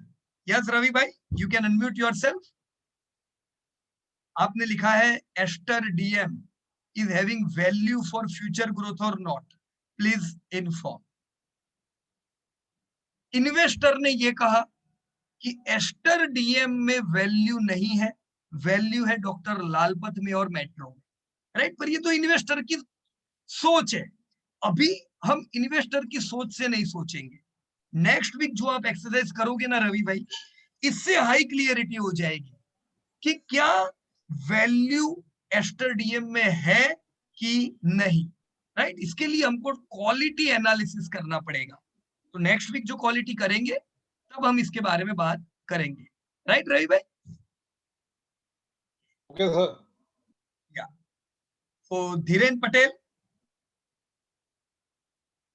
अच्छा, वीक में एक बार लालपत लैब से एसएमएस आता है तो आप उनका टारगेट मार्केट हो धीरेन्द्र भाई। या रवि भाई Goyal, book bond, HUL will not come in T sector. नहीं रवि भाई, देखिए एचयूएल का भी अच्छा धंधा है टी कॉफी में, लेकिन सेक्टर कैसे गिनते हैं पता है हम लोग? 50% टर्नओवर वो सेक्टर से आना चाहिए। जैसे आईटीसी को 50% से ज्यादा धंधा सिगरेट से आता है, इसलिए उनका पर्सनल प्रोडक्ट होने के बावजूद भी हम सिगरेट में रखते हैं। वैसे ही एचयूएल को मेन टर्नओवर आता है पर्सनल प्रोडक्ट में से, तो एचयूएल कंपनी हुई पर्सनल प्रोडक्ट की। Right Ravi? Okay, Kartik Khanna sir, Tata coffee 56% revenue come from US. बिल्कुल सही बात है कार्तिक जी आपकी, उनका मेजर टर्नओवर यूएस से आता है, लेकिन दुखी बात ग्रोथ नहीं है। यूरोप से आए, यूरोप यूएस से आए, पर ग्रोथ तो चाहिए, ग्रोथ नहीं आएगा काम नहीं बनेगा अपना। बराबर, खाली फिर क्या है कार्तिक भाई, हमें डिविडेंड आता जाएगा हर साल, पर हम यहाँ खाली डिविडेंड लेने के लिए नहीं आए, हम इंक्रीमेंटल डिविडेंड लेने के लिए आए हैं। जो मैंने आपको भी लालपत लैब का उदाहरण दिया कि सिंस आईपीओ चलो डिविडेंड आ रहा है, लेकिन वो बढ़ता जा रहा है, और मुझे उम्मीद है कि भले आईपीओ के टाइम पे मुझे खाली 1.5% डिविडेंड मिलता था, पर 10 साल जाने दो, 50% तो खाली डिविडेंड में आएगा जितना इन्वेस्ट किया है उसका। तो 50% रिटर्न कौन देता है हमें बाहर? Right, this should be our vision. पर ये तभी होगा जब सेल्स ग्रोथ भी बढ़ेगा। राइट, सो नेक्स्ट चैतन्य, या चैतन्य कुमार, आपने लिखा है how to investigate sudden rise in sales of a company जैसे हिंद कॉपर। बिल्कुल सही आपने पूछा है। तो चैतन्य देखो, मैं अगर आपका स्प्रेडशीट ओपन करूं आपके टीम का, और अगर मैं करंट ईयर ग्रोथ में जाऊं यहाँ पे, तो हिंदुस्तान कॉपर का ग्रोथ सबसे ज्यादा था। देखो, जस्ट लेट मी चेक, ये रहा, कितना ग्रोथ है, 115% ग्रोथ। सो सबसे टॉप ग्रोथ किसका है, हिंदुस्तान कॉपर। लेकिन हम ये ग्रोथ को नहीं मानेंगे। क्यों नहीं मानेंगे, क्योंकि चैतन्य एक साल, आज मान लो आपका धंधा 100 करोड़ का है, अब आपका धंधा कंसिस्टेंट नहीं है, मान लीजिए दूसरे साल 50 करोड़ हो गया, right? तीसरे साल वापस 100 करोड़ आ गया, तो हम तो ढोल बजाएंगे, मेरा धंधा 100% बढ़ गया। अरे पर उसके अगले साल 50% डाउन हो गया, वो कौन गिनेगा, राइट? तो यही बात आपके हिंदुस्तान कॉपर की है। देखो मैं यहां से आपको बता दूं, हिंदुस्तान कॉपर, यही सब एरर सेट करनी होती है। देखो, देखा आपने, इनका 2019 में भी धंधा 1800 करोड़ था, अब 20 में देखो खाली 900 करोड़, 21 में वापस 1800 करोड़, तो हम खुश हो जाएंगे, वाउ डबल टर्नओवर। डबल नहीं, ये वहीं से गिरे थे वहां आके बैठ गए। तो ऐसी कंपनियों में अपना कुछ भी नहीं होगा, बराबर। ये this all companies are unpredictable companies, ऐसी कंपनियों से दूर रहो, राइट चैतन्य जी? हाँ सर। सर वी नीड लेकिन कंसिस्टेंट ग्रोथ। हमारी दुकान जो खुले ना, तो हर साल धंधा बढ़ना चाहिए, राइट? हाँ सर। कहिए, कुछ और पूछ रहे थे आप? सर ये जैसे इसमें सडनली कॉपर में ग्रोथ आया है, तो वो हम कैसे ढूंढ पाएंगे कि इनके सेल्स कहाँ से आ रहे हैं? वैसा मैं इनके एनुअल रिपोर्ट में भी ढूंढ रहा था, लेकिन मुझे कुछ नहीं मिलेगा चैतन्य जी। देखो, हर एक बिजनेस प्रेडिक्टेबल नहीं होते, कुछ बिजनेस अनप्रेडिक्टेबल होते हैं, जिनके टर्नओवर आपके हाथ पे नहीं है। हम नहीं कह सकते, आपने बोला कि कैसे अचानक इतना धंधा बढ़ा, पर हम मानते ही नहीं है धंधा बढ़ा, क्योंकि ये तो धंधा घटा था और बढ़ा। देखो ग्राफ कैसा हुआ, मैं बताऊं, जस्ट अ मिनट, कुछ ऐसा, मैं इधर से इधर गिरा, 1800 से 900, 900 से वापस 1800। तो मैं अपने आप को देखूंगा तो मैं तो जिधर था उधर ही आके बैठ गया। मैं 2 साल पहले इधर, आज भी इधर, तो क्या ग्रोथ हुआ, नथिंग। ये कंपनी के धंधे ऐसे ही आएंगे, अब पिछले साल इतना आया ना, इस साल वापस ऐसा आ जाएगा। तो ये धंधे अनप्रेडिक्टेबल है। इन्वेस्ट वही करना चाहिए, ऐसे सेक्टर में, ऐसी कंपनी में इन्वेस्ट करना चाहिए जो प्रेडिक्टेबल हो, जिन्हें आप प्रेडिक्ट कर सके, राइट? या clear sir, thank you. So let me move further. यहाँ पे हम लोगों ने जितने भी सेक्टर पे बातचीत की थी, अलग अलग सेक्टर थे, और मेरी आप लोगों से रिक्वेस्ट भी थी कि हर एक के सेक्टर की जानकारी ले लो, हर एक के सेक्टर की, राइट? कितना बढ़िया लोगों ने काम किया है। जाओ बीपीओ में जाके, कौन है, कैसे ग्रोथ हो रहा है, जाओ लाइफ इंश्योरेंस में जाके और चेक करो यहाँ पे कि कैसे धंधा आ रहा है, राइट? ये सुभाष भाई, आपने लाइफ इंश्योरेंस में जो ये HDFC लाइफ का धंधा लिखा है, ये आपने प्रीमियम इनकम लिखा है ना? Yes, gross premium income. Gross premium income, good, बढ़िया। क्योंकि इंश्योरेंस की कंपनी में 2 इनकम होती है, एक प्रीमियम इनकम और दूसरी इन्वेस्टमेंट इनकम। ये तीनों का, सबका जो लिया है वो ग्रॉस प्रीमियम लिया है। एक MFSL का था, वो ग्रॉस प्रीमियम नहीं था, जिसका टोटल रेवेन्यू लिया है। बराबर है, ओके, तो परफेक्ट किया है आपने, एकदम वंडरफुल, राइट? तो चलिए, मेरे हिसाब से अभी ये जो हमने काम किया, इससे इतनी तो हम सबकी आइडिया क्लियर होनी चाहिए कि कुछ सेक्टर को हम पूरा अवॉइड करेंगे, कुछ सेक्टर से हम लोग दूर रहेंगे, जहां पे पैसे उनकी तिजोरी में नहीं आने वाले हैं, सेल्स नहीं होने वाला है, सेल्स नहीं बढ़ने वाला है। हम वैसे सेक्टर में ध्यान से देखेंगे, रिसर्च करेंगे जो सेक्टर में सेल्स आ रहा है। प्रमोटर्स ने कंपनी चालू की और धंधा आना चालू, यानी वो नोट छापने की मशीन हो गई, जो वो धंधा करे सबके धंधे चलने लगते हैं, राइट? आपने देखे होंगे, आपके कुछ दोस्त ऐसे भी होंगे, हम बोलते अरे यार ये तो देख ऐसा ही धंधा करता था और जबरदस्त उसका धंधा चल गया, इतना स्मार्ट तो वो था नहीं। वो स्मार्ट नहीं था, पर वो जो इंडस्ट्री में धंधा कर रहा है ना, वो इंडस्ट्री स्मार्ट है, तो बहुत स्मार्टनेस नहीं चाहिए धंधे में आगे बढ़ने के लिए। हम इन्वेस्टर हैं, जस्ट सोचो डिपार्टमेंट स्टोर के सबसे बड़े खिलाड़ी कौन है? कौन कर रहा है डिपार्टमेंट स्टोर में आज बड़ा धंधा? रिलायंस। तो क्या रिलायंस का खुद का धंधा था डिपार्टमेंट स्टोर का पहले से? वो कौन से धंधे में थे? वो तो कोई और धंधे में थे। और आप ही की तरह उन्होंने भी ढूंढा कि यार देखने दो धंधा किधर आ रहा है, मैं मेहनत कर रहा हूं ऑयल में, और ऐसा ना हो कि लोग डिपार्टमेंट स्टोर में पैसे डालते जाए, मतलब रिटेल चलता जाए और मैं साइडवेज हो जाऊं। तो क्या दूरदर्शी की रिलायंस ने, और आज वो डिपार्टमेंट स्टोर का नंबर 1 किंग बन गया। देखो फाइनेंस, कौन है फाइनेंस के बड़े नाम? ये वही लोग हैं जो पहले कोई और सेक्टर में थे। फिर चाहे आप बजाज फाइनेंस ले लो, तो क्या बजाज फाइनेंस का धंधा था? ये तो स्टील के बिजनेस में थे। स्टील से 2 व्हीलर 3 व्हीलर, फिर आए फाइनेंस में, और देखो इंडिया की सबसे बड़ी कंपनी बन गई फाइनेंस में। आज बजाज फाइनेंस बजाज ऑटो से बड़ी बन गई कि नहीं बनी? एम आई राइट और wrong? Bajaj finance is bigger than Bajaj auto. क्यों? इसको कहते हैं दूरदर्शी। तो बड़े बिजनेस हाउसेस ये देखते हैं कि किधर पैसा ऑटोमेटिक आएगा। मैं मेहनत तो हर एक सेक्टर में कर सकता हूं अगर मैं प्रमोटर हूं तो मेरा दिमाग तो सब सेक्टर में लगने ही वाला है, पर मुझे हर सेक्टर में सपोर्ट नहीं मिलेगा डिमांड का। तो सबसे बड़ा सपोर्ट क्या होता है दोस्तों? Natural demand. डिमांड किधर है वो दोस्तों आप लोगों ने ढूंढा। नेक्स्ट वीक तैयार हो जाओ।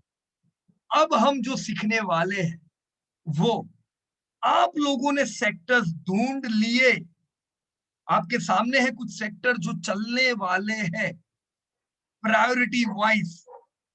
अब हम ढूंढेंगे नेक्स्ट वीक डिपार्टमेंट स्टोर में सबसे बढ़िया कंपनी कौन सी है, एग्रो में सबसे बढ़िया कंपनी कौन सी है, जनरल इंश्योरेंस में कौन, आईटी सॉफ्टवेयर में कौन, एसेट मैनेजमेंट में कौन।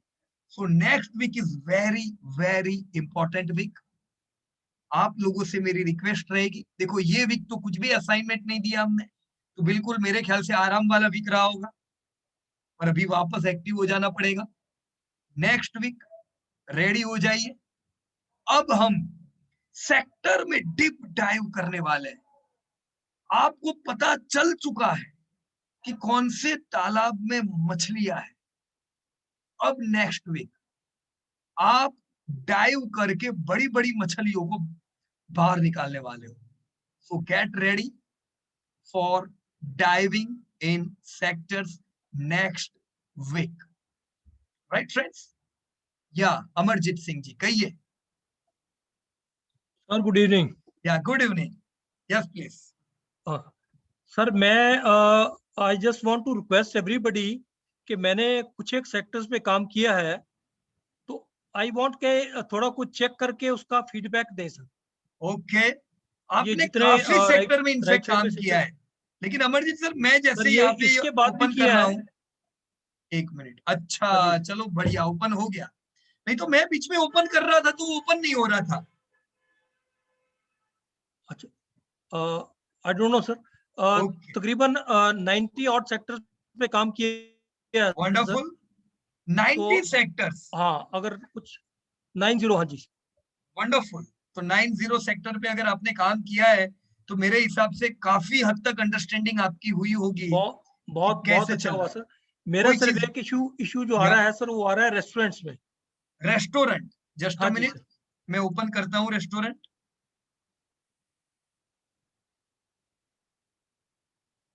ओके, और यहाँ पे अच्छा आपका डेटा रेस्टोरेंट का लिंक नहीं है, कैसे ओपन करेंगे? मैं आपको राइट दे दूं ओपन करने का, प्रेजेंट करने का? मुझे इसके बारे में ज्यादा मालूम नहीं sir. Can I share my screen? Sheet number 125 भी चेक कीजिए सर। ये शीट मैंने खोला है अपना। ओके, तो आपने ओपन किया हुआ है अभी शीट? मैंने किया हुआ सर, इसको शेयर कैसे करेंगे? या मैं समझा देता हूं आपको। हाँ जी। देखिए अभी मैंने स्टॉप शेयर कर दिया मेरा शीट, राइट, और मैं अच्छा परमिशन दे रहा हूं आपको, जस्ट अ मिनट, मैंने आपको को होस्ट बना दिया है। तो अभी आप क्या कर सकते हो, आपके लैपटॉप पे नीचे शेयर स्क्रीन दिख रहा है? एक मिनट सर।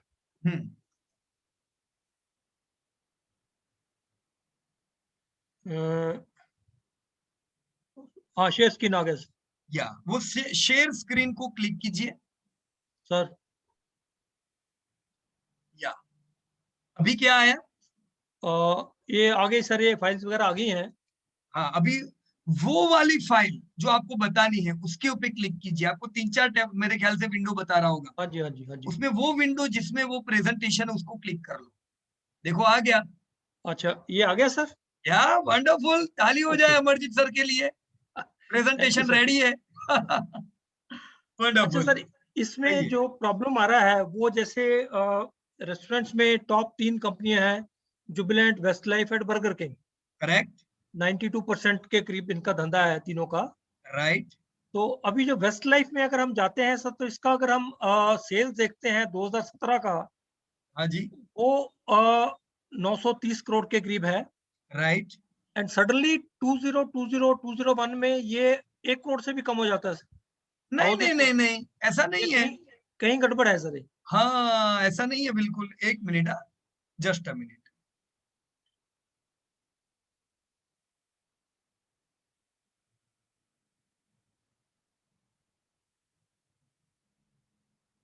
ओके, आपने ये डेटा 50 लाख और 43 लाख का किसमें से लिया? ये सर मैं इसकी एनुअल रिपोर्ट पहले खोल के जहां से मिला, उसके बाद फिर इसके इन्वेस्टर रिलेशन में जाके इसकी अच्छा। एनुअल रिपोर्ट से निकाला सर। नहीं नहीं नहीं नहीं, एक मिनट। हाँ जी। रेस्टोरेंट में दूसरे किसने काम किया हुआ है? Just let me check. Sir मैंने रेस्टोरेंट पे, काम अच्छा हर्ष आपने किया हुआ है ना काम रेस्टोरेंट में?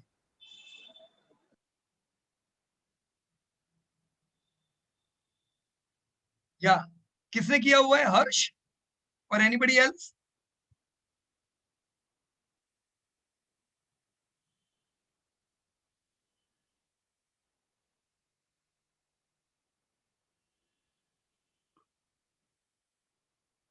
देखिए ये मैंने वापस प्रेजेंटेशन मेरी ओर ले लिया है, राइट। ठीक है, देखिए ठीक है। यहाँ पे ये जो हर्ष का जो काम है, अगर मैं उनके रेस्टोरेंट्स को ओपन करता हूं तो उनका क्या डेटा है। वेस्ट लाइफ देखो, आपकी तरह 2017 में उनका भी 931 करोड़ है, पर 2020 में 1500 करोड़ और 21 में 986 करोड़। तो ये डेटा बिल्कुल सही है, right. Just let me check मुझे साइट से क्या मिलता है। Westlife development financial result. Okay, तो ये जो नई स्टाइल से इन्होंने रिजल्ट दिया हुआ है, मैं 2000, आपने कौन सा बताया? 20 और 19 20 और 17 का। ओके, मैं ये 2021 का मैंने जो लेटेस्ट रिजल्ट है वो क्लिक किए। Let me just check it.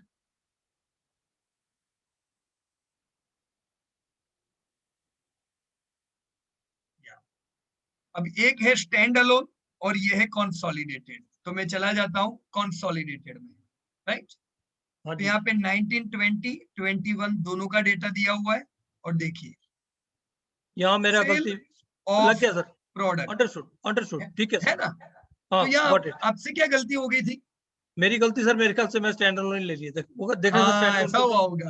हाँ, इसमें ये गड़बड़ हो गया। राइट राइट, ओके, तो इतना चेंज कर दीजिएगा, हाँ राइट। ठीक है सर, थैंक यू बाकी आपने जब 90 कंपनीज पे काम किया सर। तो कुछ अमेजिंग चीज कुछ मिली आपको कि काम करने से ये फायदा हुआ, आप लोगों के साथ शेयर करना चाहोगे? हाँ जी सर। सर कौन सी सबसे पहले तो हम्म, मतलब अब तक का जो भी इन्वेस्टमेंट करते थे, it was only without any base. अभी एटलीस्ट ये ओके। पता लगना शुरू हो गया है कि कौन सा सेक्टर है, उस सेक्टर में कौन सी कंपनियां हैं, और ऐसी कंपनियां भी हैं जिनको अभी तक हमने कोई इंपॉर्टेंस नहीं दिया था, but they are doing a very good business. तो राइट। उससे उससे क्या है सर कि अभी जो थॉट प्रोसेस है बहुत क्लियर हो रहा है कि कैसे आगे स्टेप बाय स्टेप जाना है और क्या करना है, दैट इज वेरी इंपॉर्टेंट। या एब्सोल्युटली राइट, वंडरफुल। तो जब हम डीप डाइव करते हैं तो कम से कम हमें अलग अलग कंपनियां पता चली, है ना, कि ये कंपनी हो सकता है ये सेक्टर की, जैसे यहाँ के लिस्ट में जुबिलेंट फूड है, ये हमने जब आईपीओ के समय इसमें इन्वेस्टमेंट किया तो यही डेटा हमने देखा जो आपने देखा, कि कोई और कंपनी थी नहीं जो प्रॉफिट कर रही थी। जुबिलेंट वो समय भी प्रॉफिट करती थी, उनका ग्रोथ बढ़िया था, वो टाइम पे भी डेट फ्री थी। तो जस्ट लाइक जैसे हमको डॉक्टर लालपत मिली उसी प्रकार से जुबिलेंट मिली। अब देखो वो समय है कि आज का समय है, 10 साल होने को आए, पर डिसीजन कभी भी चेंज नहीं हुआ। ऐसा नहीं हुआ बीच में अरे चलो अभी बर्गर किंग आ रहा है, चलो अभी अपना बिस्तर निकाल के जुबिलेंट फूड में से बर्गर किंग में जाएंगे, फिर कुछ नया आया चलो उसके पीछे भागेंगे। ऐसा दोस्तों हरगिज नहीं करना है। जब तक आपकी कंपनी से बेहतर कुछ और ना मिले तब तक बने रहो, क्योंकि कल सेक्टर में प्रॉब्लम आएंगे तो जुबिलेंट को भी प्रॉब्लम होगा, वेस्टलाइफ को भी होगा, बर्गर किंग को भी होगा। प्रॉब्लम सबको साथ में आएंगे और फायदे भी सबको साथ में मिलेंगे। पर जो लीडर होगा वो प्रॉब्लम में, लीडर जो होगा वो प्रॉब्लम में सेफ रहेगा। देखो इस साल प्रॉब्लम था, देखो धंधा किसने किया, इतने प्रॉब्लम कोविड में पूरा साल रेस्टोरेंट का तो बेचारों का लॉकडाउन ही था, तो भी आप जस्ट सोचो कैसे जुबिलेंट ने ये साल भी ग्रोथ किया 15%, अमेजिंग। 16% डी ग्रोथ, ये कुछ भी नहीं है कि नहीं? ज्यादा डी ग्रोथ होना चाहिए था। पर वेस्ट लाइफ, बर्गर किंग, आप बाकी कंपनियां देखोगे तो 50-50% से अफेक्टेड होंगे। तो लीडर्स हमेशा लीड करेंगे, बुरे समय में भी अच्छे समय में भी, राइट? ठीक। तो मैं सर आपसे और एक रिक्वेस्ट करूंगा, आपने जो 90 सेक्टर पे काम किया है, आप अपने जो बाकी जो पार्टनर्स है आपके जो व्हाट्सएप ग्रुप में, आप एक बार शेयर कर दीजिएगा ताकि दूसरे लोग भी देख सके और वो भी अपना रिव्यू दे पाए। लेकिन जब शेयर करो तब वो एडिट वाला व्यू नहीं देने का, नहीं तो कोई गलती से कुछ अगर उसमें डिलीट भी हो गया तो आपकी मेहनत बेकार जाएगी। खाली व्यू वर्जन ऑन करने का। ओके, ठीक है सर, राइट? ठीक है sir. Okay, so once again wonderful and very good work by mister Amarjeet, बढ़िया काम किया एकदम, thank you. Thank you sir.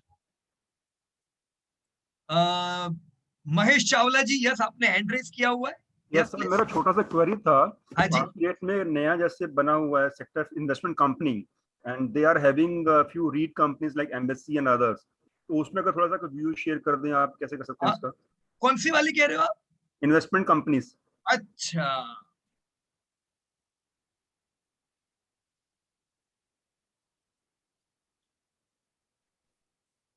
देखिए इन्वेस्टमेंट कंपनीज जो है ना यहाँ पे,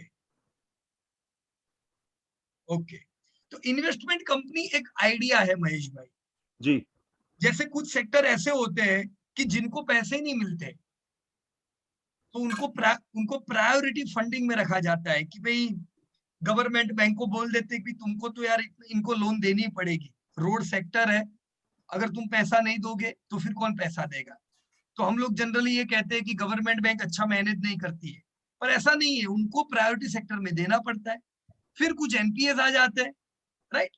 तो road sector, real estate sector, कुछ सेक्टर थे जो ऐसे सेक्टरों में आते थे जिनको फंडिंग मिलता नहीं था। तो ये एक नई आइडिया है। यहाँ पे जो आप कंपनियां देख रहे हो, एम्बेसी हो, आपकी आईआरबी, इनविट हो, इंडिया ग्रिड हो, जिनको फंड रेज करने का एक नया तरीका मिल गया, यहाँ से वो लोग फंड रेज कर पाएंगे। पर एज अ इन्वेस्टर हमारे लिए ये कोई अमेजिंग चीज नहीं है महेश भाई। मेरे पास कोई कारण नहीं है कि मैं क्यों एम्बेसी में या फिर आईआरबी इनविट में पैसे डालूं। ये आईआरबी के लिए अपॉर्चुनिटी है कि उनको अभी फंड मिल रहा है, पर एज अ इन्वेस्टर हमें इन्वेस्टमेंट कंपनियों को नहीं देखना चाहिए। तो जैसे कि मालूम पड़ता है कि they are giving like some regular dividends of 7%, 8%, so it's more like an FD in that case. Correct. देखो वो डिविडेंड क्यों देते हैं महेश भाई, क्योंकि वो लोग ही इसमें इन्वेस्ट करते हैं जिनको ये चाहिए डिविडेंड। वो ये लोगों को समझाते हैं कि तुम्हारा पैसा एफडी में पड़ा हुआ है, राइट? अब तुमको कितना पैसा मिलता है एफडी में, इससे तो बढ़िया है इनविट में डालो, तुमको ज्यादा मिलेगा। पर हकीकत ये नहीं है। ज्यादा तभी मिलेगा अगर कंपनी की प्रॉफिटेबिलिटी बढ़ती है, रिजर्व बढ़ता है तो, नहीं तो अपने ही पैसे में से अपने पास डिविडेंड आएगा। ये तो ऐसा हुआ कि महेश भाई ने मेरे पास 100 रुपया रखा, मैंने बोला महेश भाई 10% ब्याज दूंगा।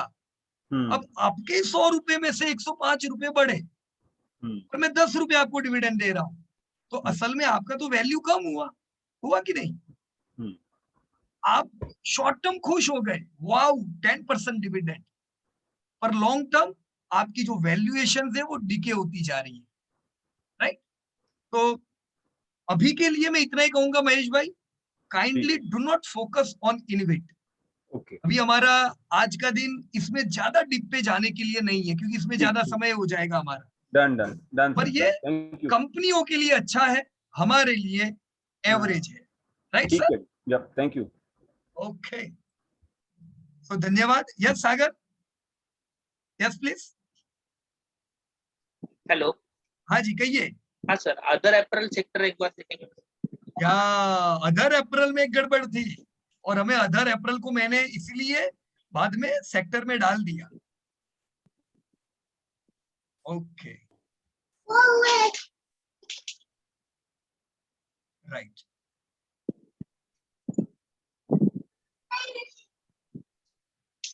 ओके सर, अदर अप्रैल में साइड राइट साइड में ज्वेलरी का जो सेगमेंट है वो डेटा अलग से कलेक्ट किया है। Okay, right sir, most of the company Rajesh export, Vaibhav globally, इनका तो पूरा ज्वेलरी का ही बिजनेस है। तो ये सर, ये सेक्टर में तो कुछ इनका टाइटन ही सर सेक्टर लीडर है ये। लेकिन देखो, जब अभी कल्याण ज्वेलर का आईपीओ आया था सागर भाई, कल्याण ज्वेलर, तब हमने यही पॉइंट बताया था कि कल्याण ज्वेलर है बहुत अच्छी कंपनी, लेकिन ये सेक्टर की जो भी कंपनी है इनका ग्रोथ ही नहीं होता है, बहुत ज्यादा ग्रोथ नहीं है। देखो दिख रहा है आपको कहीं पे भी ग्रोथ बढ़िया, राइट?